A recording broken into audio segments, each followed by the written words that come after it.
Last time, we looked at why liberalism and liberal ideals have never really flourished in Latin America. In the 19th century, following independence for most of the region from its former colonial masters, corruption and violence tended to be the norm, rather than the peaceful civil society promised by adherents of a social contract. Looking more closely, however, at the way in which clientelism and the caudillo system functioned, we saw why, counterintuitively perhaps, they may have been popular, especially among the poor and the marginalized. A powerful patron could offer more immediate and concrete benefits than the abstract rights promised by the liberal state. Moreover, the patron-client relationship sustained an affective community that appealed to those scorned and excluded by liberal elites. In this spirit, we read Esteban Echeverria's short story, The Slaughterhouse, Against the Grain, as an allegory of the power of affect, the pull of the body, even for those who lay claim to the Enlightenment values of sober scientific reason. In previous episodes, we have traced the discourse of rights and representation as it ricocheted between the old world and the new, south and north, adding fuel to the fire of liberation struggles from British North America to revolutionary Paris, and from the slave revolt in Haiti to the Creole sense of injustice on the South American mainland. We've also considered the role of race in the Americas, from the conquistadors' uncertainty as to what to make of the indigenous other, to the light that Casta paintings shed on the colonial obsession with categorizing and hierarchizing racial difference. The Casta paintings show that race is a social construct rather than biological fact. For one thing, we see how race is defined differently by different societies. Whereas the United States, with its one-drop rule, treated anyone with any African heritage at all as black, Latin Americans tended, and still tend now, to divide people up according to a much more complex set of categories and subcategories. For another thing, we see how the drive to categorize becomes self-defeating. It aims to contain difference, but ends up producing new modes of differentiation and distinction. It sets out to curb racial anxiety by ensuring everyone knows their place, but it ends up drawing our attention to the permeability of the very lines that it is trying to establish. But the fact that something is a social construct does not mean it is not real, or that it doesn't have real effects. Just because a way of seeing or classifying the world can be deconstructed or shown to deconstruct, it does not mean that we can simply wish it away. Race and racial distinction mark the history of the Americas with particular brutality, and the stain of racial violence endures into the present. We've mentioned the genocide against Latin America's original inhabitants on the part of the Spanish conquistadors. By 1600, little more than a century after Columbus's first voyage, the indigenous population of the Americas had plummeted to perhaps a fifth of its pre-conquest size. Not that such violence and upheaval is confined solely to the early years of Latin American history. With campaigns such as Argentina's conquest of the desert in the 19th century, the region's independent nations picked up the colonial project where the Spanish had left off. And it continues in the 20th century, when, for instance, the Guatemalan state's wave of terror in the highlands left tens of thousands dead and many more displaced or refugees.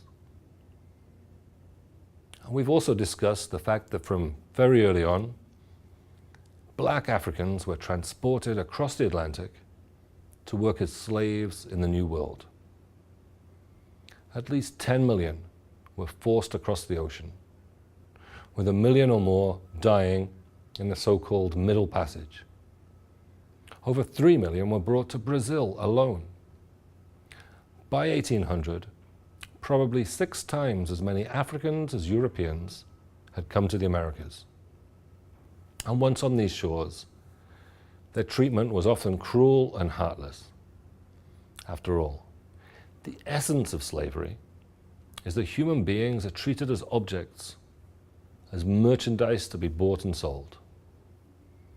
Alexander Dawson notes that more than half of Brazilian slaves died within the first 3 years of arriving. Their life expectancies were 2/3 that of whites. Slavery was not finally abolished in this hemisphere until 1888 in Brazil. Now, this may seem a long time ago, but consider that there were former slaves, people who had had direct experience of the institution, still alive well into the 20th century. As late as 1963, Cuban anthropologist Miguel Barnett could interview a former slave by the name of Esteban Montejo and publish his story as biography of a runaway slave. I think that my grandmother, who's still alive, was born only some 30 years after abolition in Brazil. The end of slavery is about as distant for her as, say, Sgt. Pepper or Pierre Trudeau's first premiership may be for some of you. No wonder that slavery's legacies are still with us. This was an extraordinarily violent institution that lasted many hundreds of years. Such trauma is not something that simply goes away, let alone in the relatively short span of time since abolition. Moreover, racial violence, oppression, and structural inequality continued in new forms after emancipation. We are all still living with its consequences. Let's take a break to reflect on this. Previously, we have considered the uses of history, or the notion of a usable past, the ways in which politicians and others appeal to the past so as to give meaning to the present. But sometimes the past is not even fully past. Pause this video and consider the following questions. How does the history of slavery shape the Americas today? Are there other examples of unresolved conflicts or tensions that linger on into the present? And how might we do justice to such histories? While you do that, I'll have some mate, but I'll be right back.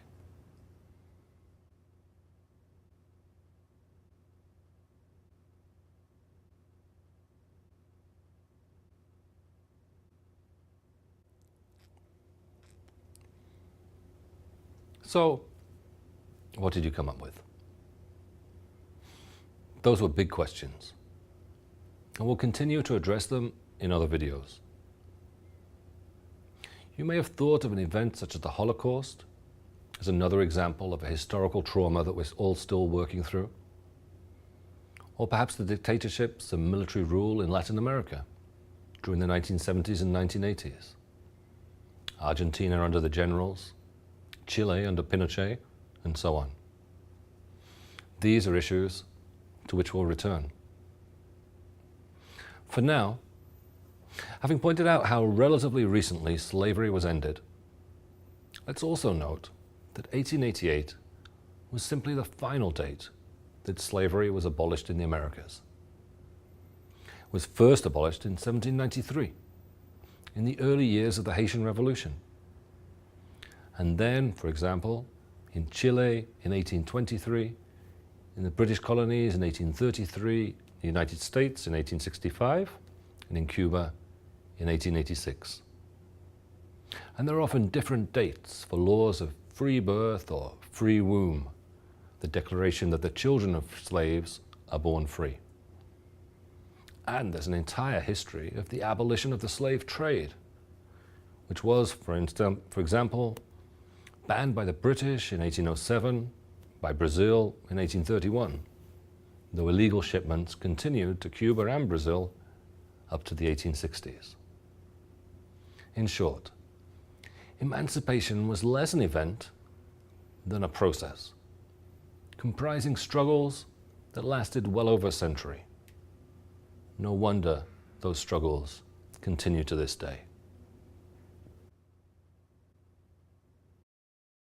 It's sometimes suggested the abolitionist cause was led by liberals, men such as William Wilberforce, the British MP who introduced a bill to abolish the slave trade in 1791, or Abraham Lincoln, the United States President who led the Union side during the US Civil War and issued the Emancipation Declaration in 1863.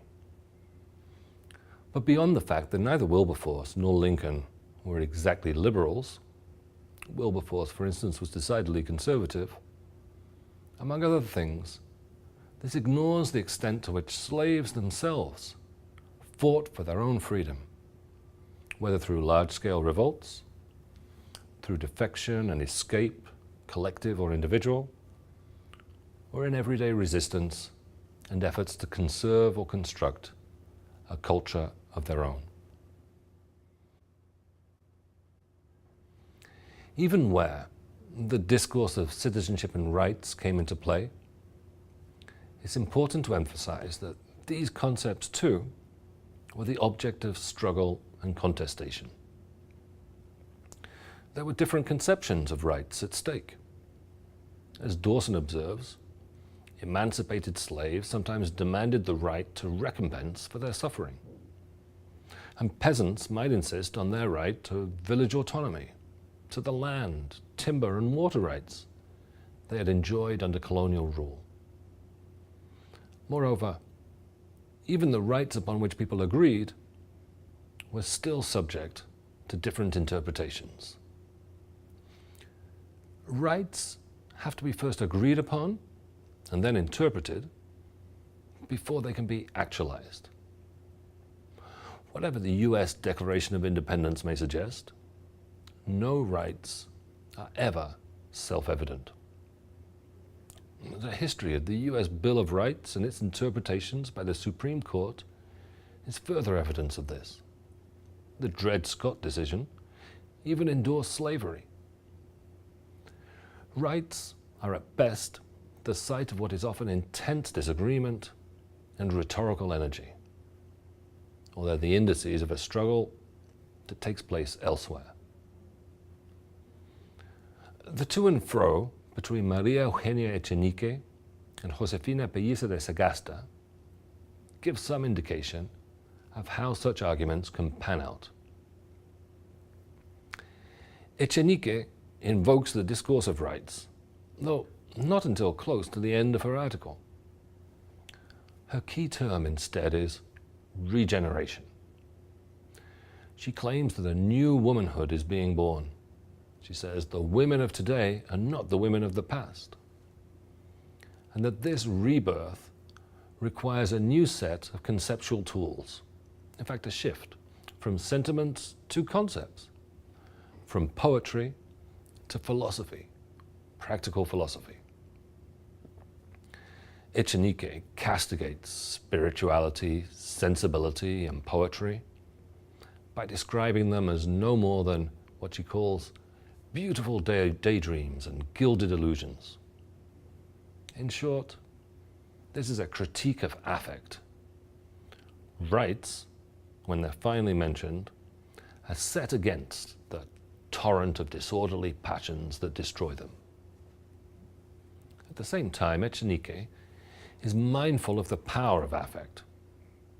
Indeed, she opens by acknowledging that she too is affected.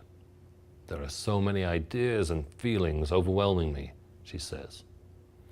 And by admitting the temptation of purely imaginative games, beautiful images, capable of stirring sweet emotions in the heart.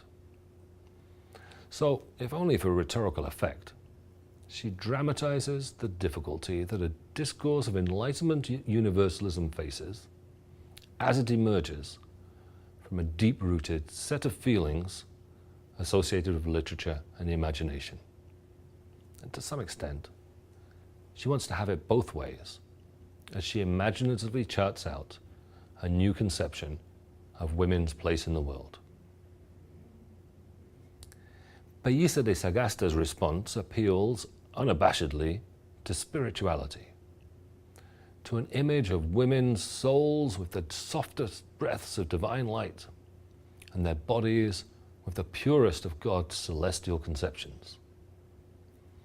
Drawing on religion and tradition, she argues spiritedly that women should be everything but emancipated, less free in independence and rights than men. But hers is not an uncomplicated anti-feminism. And she indicates what some women, no doubt middle class and white, worried they might lose as one discourse replaced another. For she rejects equality in the name of the advantages that some women felt they enjoyed under the existing regime.